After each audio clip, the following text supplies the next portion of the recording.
Okay guys, तो अब बात करते हैं अगले क्वेश्चन की। और अगला क्वेश्चन है आपके सामने, द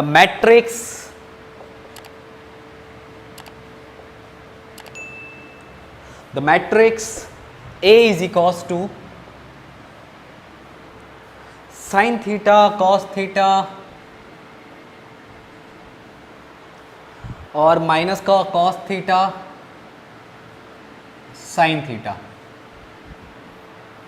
और आपके ऑप्शन हैं इज, उसके बाद ऑप्शन है आपके, पहला ऑप्शन है सिमेट्रिक, दूसरा ऑप्शन है स्क्यू सिमेट्रिक, तीसरा ऑप्शन है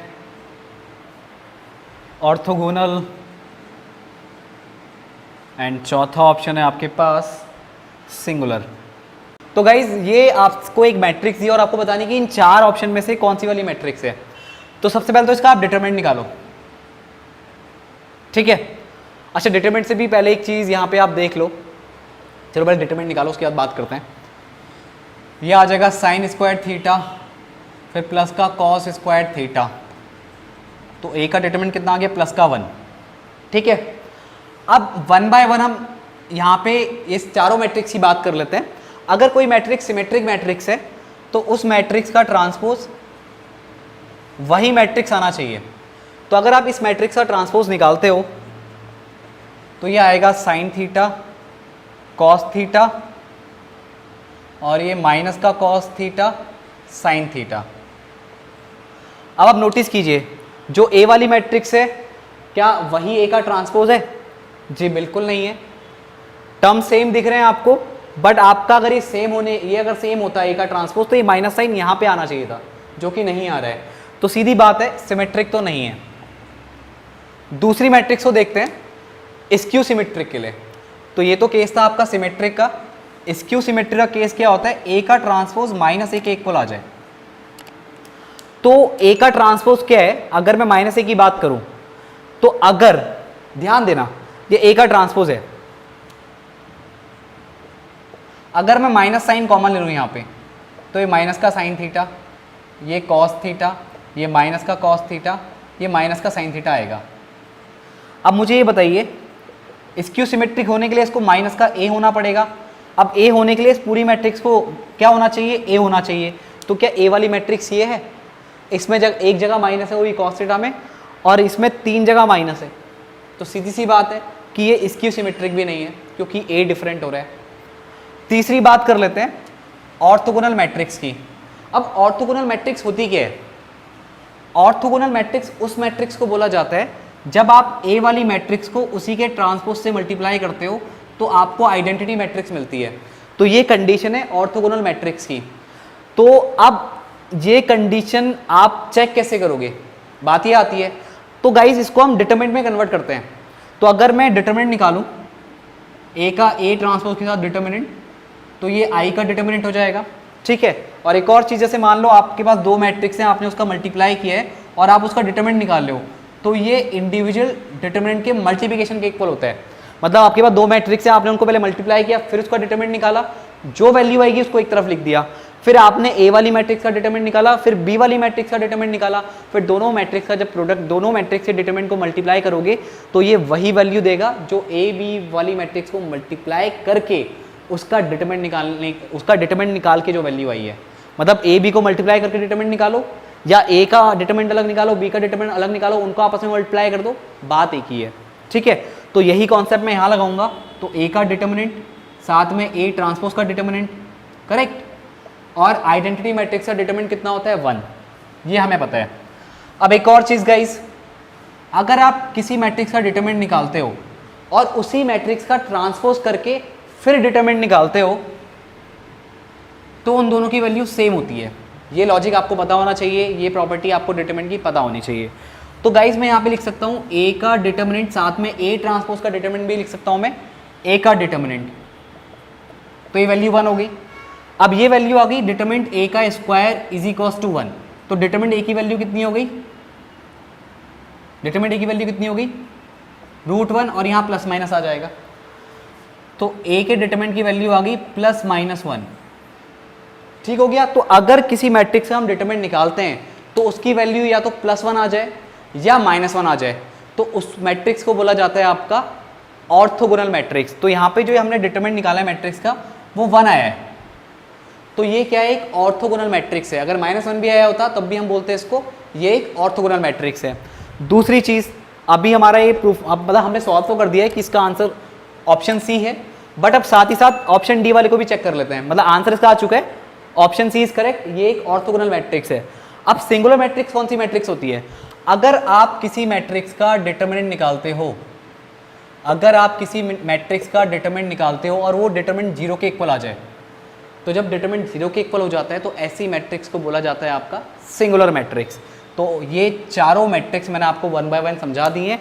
ऑप्शन करेक्ट जो है वो ऑप्शन सी है, बट चारों मैट्रिक्स मतलब एक क्वेश्चन में आपको 4 क्वेश्चन यहाँ पे समझ में आ चुके हैं। ओके गाइस, तो बात करते हैं अब अगले क्वेश्चन की, और अगला क्वेश्चन है आपके पास the number of solution of the following equation.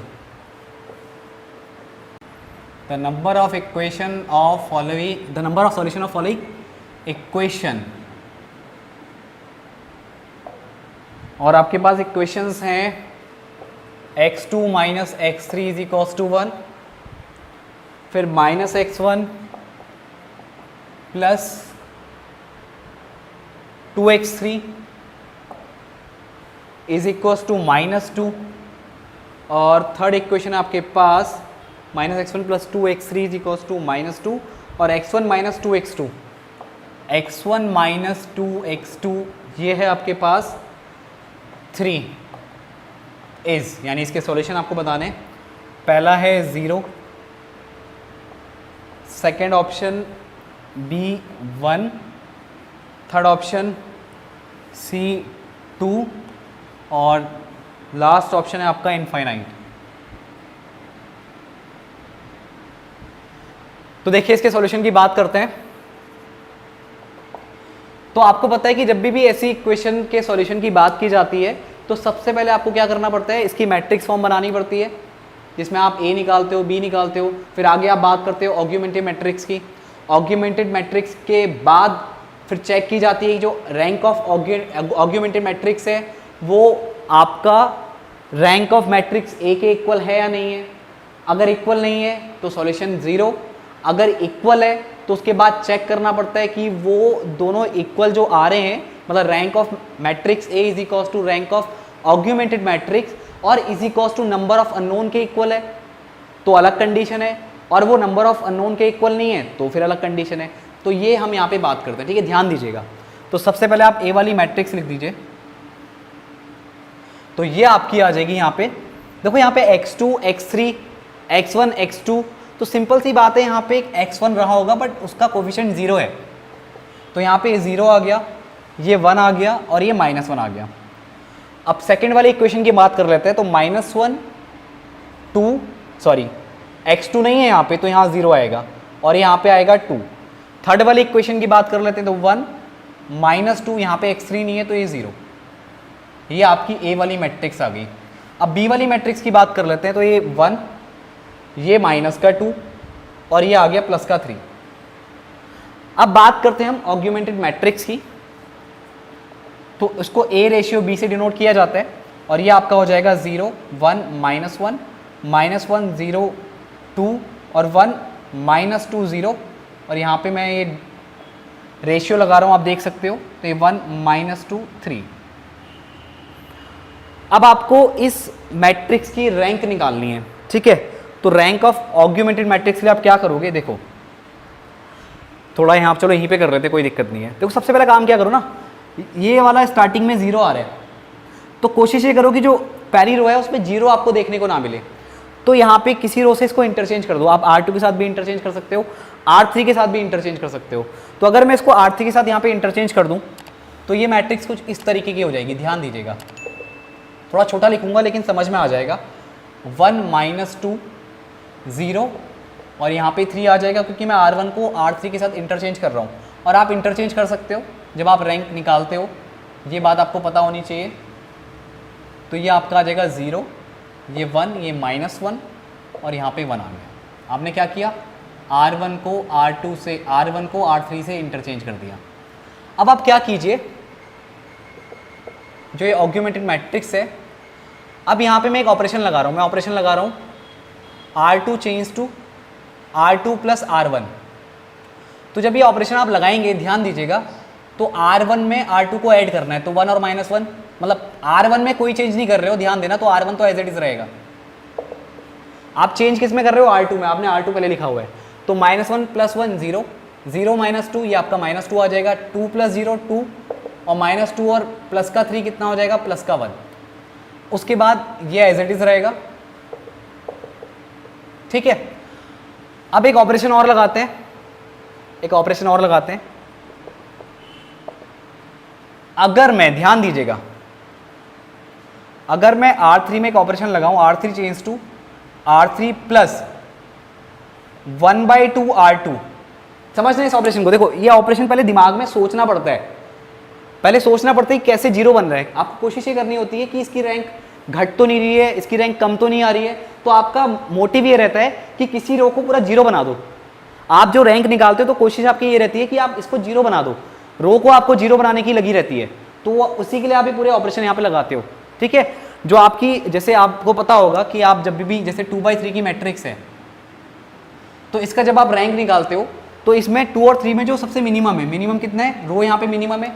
तो यहाँ पे जब आप ऑपरेशन लगा लेते हो, आप कोशिश करते हो कि यहाँ पे नॉन जीरो रो मिले आपको, मतलब कोशिश ये करते हो कि रो, जो आपके पास रो है यहाँ पे, वो रो आपकी क्या हो? नॉन जीरो हो। मतलब जब भी आप कोई ऑपरेशन लगाओ, प्लस माइनस करके जो भी ऑपरेशन लगाते हो किसी भी रो में या किसी भी कॉलम में, तो आपका वहाँ पे कोई रो जीरो के अगर इक्वल हो गई पूरी, तो वो आपकी नॉन जीरो रो नहीं है, वो रो पूरी जीरो है। तो यानी उसकी रो, उसकी रैंक कितनी हो रहेगी? जैसे यहाँ पे मिनिमम कितना है? 2 है, इसकी रैंक मैक्सिमम 2 हो सकती है। जैसे कॉलम और रोज में सबसे मिनिमम क्या है? रो मिनिमम है, तो इसकी मैक्सिमम रैंक 2 हो सकती है। इस मैट्रिक्स की मैक्सिमम रैंक इसकी 2 हो सकती है, मिनिमम 0 हो सकती है, 1 हो सकती है, और मैक्स 2, करेक्ट। तो हमें नॉन जीरो रोज देखनी होती हैं। तो अगर मैं यहाँ पे ऑपरेशन लगाऊं, मेरे को दिमाग में आ रहा है कि अगर मैं इसको जीरो बना दूं, थर्ड वाली रो को जीरो बनाने की मैं यहाँ पे कोशिश कर रहा हूँ, तो अगर मैं ऑपरेशन लगाऊं कि मैंने इसको 2 से डिवाइड किया, सेकंड वाली रो को 2 से डिवाइड किया, फिर इसको इसमें जोड़ दिया, तीसरी वाली रो में जोड़ दिया, तो नीचे वाली रो के एलिमेंट कुछ आपको जीरो बनते हुए दिखेंगे। अब देखते हैं कैसा बनता है। तो पहली रो को आपने छेड़ा नहीं,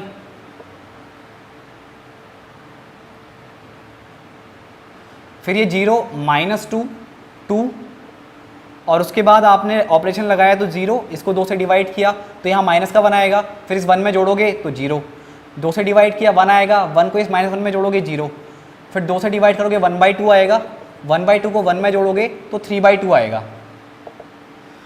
तो आप लोग नोटिस कर रहे हैं कि ये जो ए वाली मैट्रिक्स है, ए वाली मैट्रिक्स में जो रो आ रही है थर्ड, वो आपका 0 हो गई पूरी। बट अगर मैं मिला के देखूं ऑग्यूमेंटेड मैट्रिक्स को, ए और बी, ए रेशियो बी को, तो यहाँ पे आपका जो थर्ड रो है उसमें जो लास्ट वाला एलिमेंट है वो 0 नहीं हो रहा है।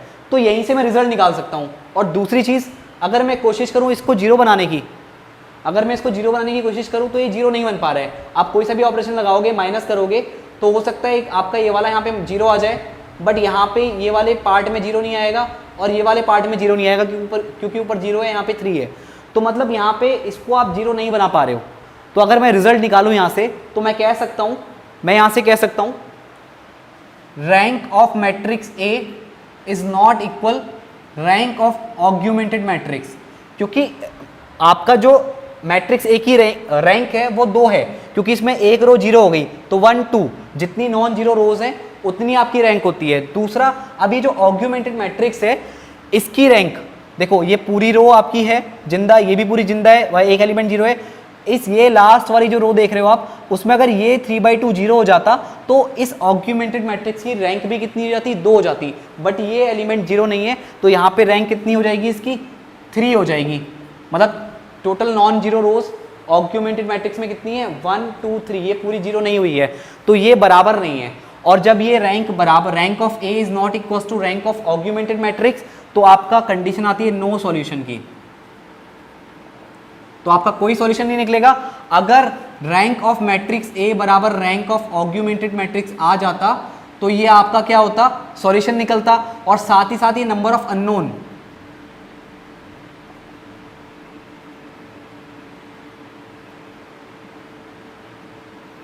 नंबर ऑफ अननोन के इक्वल होगा। नंबर ऑफ अननोन कितने कि कितने वेरिएबल हैं आपके, 1 2 3।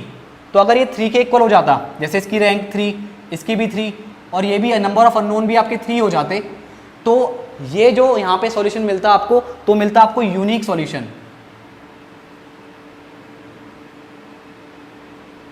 राइट।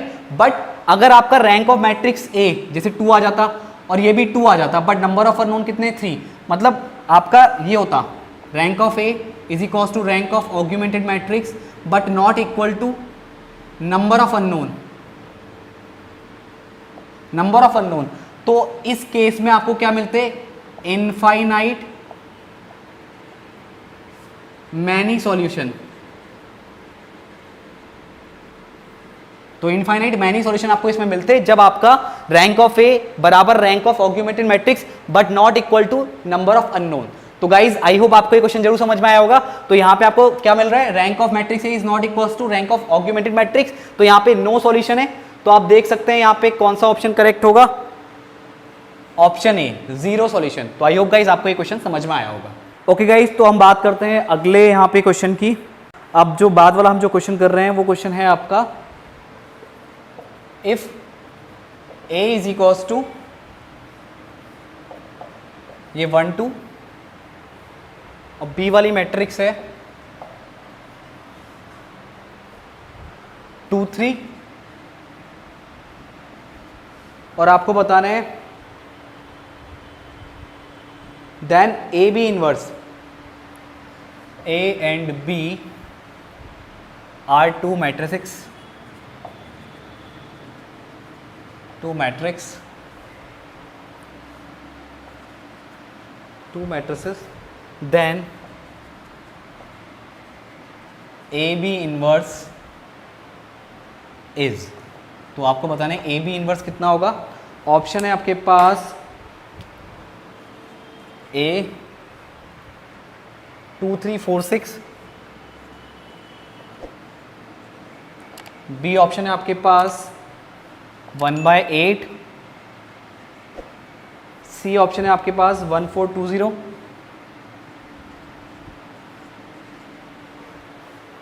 और डी ऑप्शन है डज नॉट एग्जिस्ट।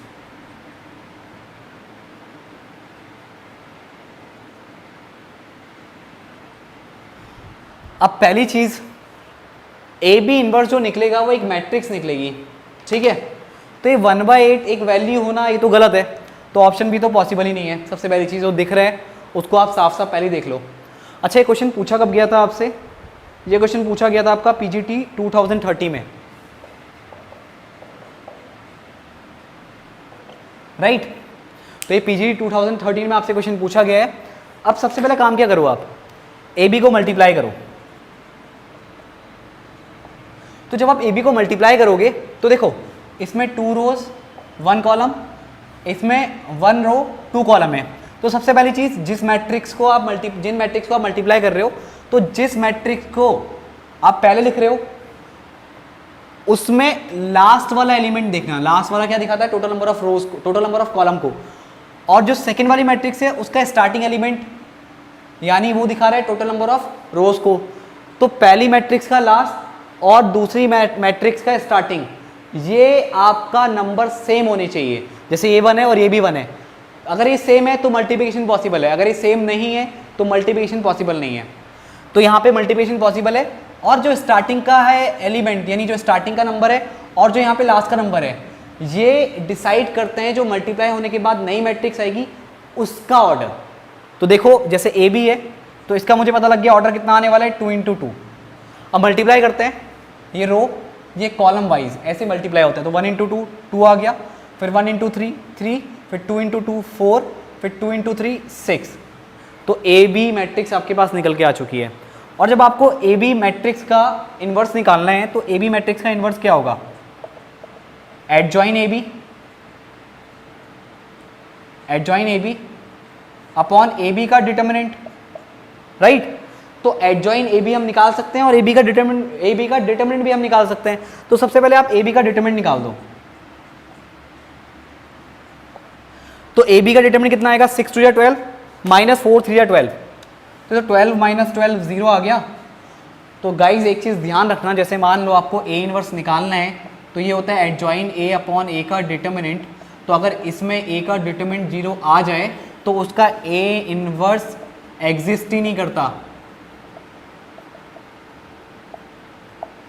तो इसी तरह यहाँ पे जो ए बी मैट्रिक्स का आप इन्वर्स निकाल रहे हो तो उसमें ए बी का डिटरमिनेंट कितना आ गया 0, तो आप कह सकते हो A B inverse does not exist, right. तो आपका करेक्ट ऑप्शन क्या हो जाएगा? Option D. आई होप आपको ये क्वेश्चन समझ में आया होगा। ओके गाइस, तो एक लास्ट क्वेश्चन और डिस्कस कर लेते हैं। ये भी एक अच्छा क्वेश्चन है और ये क्वेश्चन आपसे पूछा गया है 2018 में UPPSC यानी LT ग्रेड। तो क्वेश्चन है आपका, a square matrix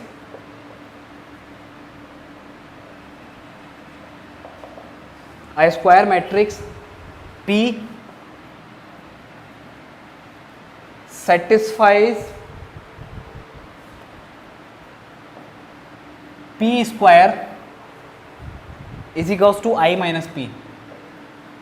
P square is equals to I minus P if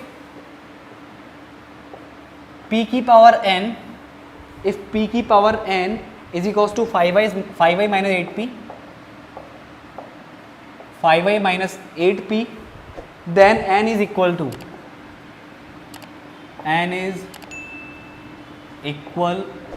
to और ऑप्शन है आपके पास पहला 4, दूसरा ऑप्शन है आपके पास 5, तीसरा ऑप्शन है आपके पास 6 और चौथा ऑप्शन है आपके पास 7। तो देखिए गाइस कैसे करते हैं इस क्वेश्चन को। तो आपको एक तो ये क्वेश्चन उतार लो जो आपको चाहिए 5i माइनस 8p, और गिवन क्या है आपका p किसको सेटिस्फाई कर रहा है? p square is equals to i minus p। तो ये आप रिजल्ट, या आपको n चाहिए कि n कितना आएगा, तो ये आप इसके थ्रू निकाल सकते हो, ठीक है। तो इसमें करना क्या होगा आपको, ये देखो, आप नॉर्मली यहीं से रिजल्ट, मतलब इस रिजल्ट को आप इसमें कन्वर्ट करोगे और ये जब इसमें कन्वर्ट हो जाएगा तब आपको n की वैल्यू मिल जाएगी। चलिए देखते हैं कैसे, थोड़ा देखना। अगर मैं p स्क्वायर को p से मल्टीप्लाई कर दूं तो ये IP माइनस p स्क्वायर हो जाएगा, करेक्ट।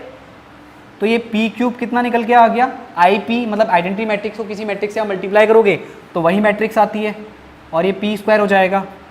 अब p क्यूब कितना हो गया? p माइनस p स्क्वायर की वैल्यू कितनी है? i minus p। तो यानी p क्यूब कितना आ गया? p माइनस आई प्लस का p, तो p और p कितना हो गया? 2p minus identity matrix, right. अब भी हम 5i माइनस 8p तक नहीं पहुंचे हैं, थोड़ा सा और कैलकुलेशन करते हैं। अब इसमें मैं अगर p से मल्टीप्लाई कर दूं तो ये 2p स्क्वायर माइनस IP हो जाएगा, यानी कि p की power 4 is equals to 2p square minus p। अब यहाँ पे क्या कर दो? p की वैल्यू पुट कर दो p स्क्वायर की, तो p स्क्वायर की वैल्यू कितनी है? i माइनस p, और ये माइनस का p हो गया, तो ये कितना आ गया? 2i minus 2p minus p। तो p की पावर 4 आ कितना गया? 2i minus 3p, 2i minus 3p कितना आ गया? मैंने क्या पुट किया यहाँ पे? ठीक है, p की पावर 4 की वैल्यू आ गई 2i minus 2p minus p, ठीक है, माइनस 3p आ गई। अब मैं यहाँ पे अगर p से फिर मल्टीप्लाई कर दूँ तो 2ip माइनस 3p स्क्वायर हो जाएगा, तो ये p की पावर 5 बनेगा और ये आ जाएगा 2ip यानी 2p माइनस 3p स्क्वायर, मतलब p स्क्वायर की वैल्यू कितनी है? i minus p। फिर से सॉल्व कर लो तो ये वैल्यू आ जाएगी आपके पास 2p minus 3i plus 3p। तो ये p की पावर 5 कितना आ जाएगा आपके पास? 5p माइनस 3i, ठीक है। और यहाँ पे कितना है आपके पास? 5i minus 8p। अभी बात नहीं बनी है, तो एक काम करते हैं, एक और p से मल्टीप्लाई करते हैं। ये लास्ट रिजल्ट आपको मिला, तो यहाँ पे क्या करो आप? p की पावर 5 इंटू p करोगे तो ये आपका कितना हो जाएगा? 5p स्क्वायर माइनस 3ip, यानी कि p की power 6 is equals to 5p² minus 3p हो जाएगा। तो और p की पावर 6, यहाँ पे p² की वैल्यू कितनी आ जाएगी, i माइनस p, और ये माइनस का 3p है, तो 5i minus 5p minus 3p, तो p की पावर 6 कितना बन जाएगा, 5i माइनस 8p। तो guys 5i minus 8p, 5i minus 8p, तो हम यहाँ तक पहुँच चुके हैं। अब आपको बताना है n की वैल्यू कितनी है, तो यहाँ पे चेक कर लो n की वैल्यू कितनी है, 6। तो इस तरह यहाँ पे आप जब कंपेयर करोगे तो n की वैल्यू आपको 6 देखने को मिलेगी। तो यहाँ पे करेक्ट ऑप्शन क्या हो जाएगा, ऑप्शन सी। तो आपका करेक्ट आंसर आ गया option C. I hope guys आपको ये एमसीक्यूज यहाँ पे पसंद आए होंगे, और अगर आपको ऐसे और भी वीडियोस देखने हैं तो आज ही वेदाश्री लर्निंग ऐप को डाउनलोड कर लीजिए गूगल प्ले स्टोर से। अगर ये वीडियोस आपको पसंद आ रहे हैं तो आप इस कोर्स को परचेस भी कर सकते हैं। तो गाइज मैं मिलता हूं आपसे नेक्स्ट वीडियो में। आज की इस वीडियो में इतना ही। Thank you.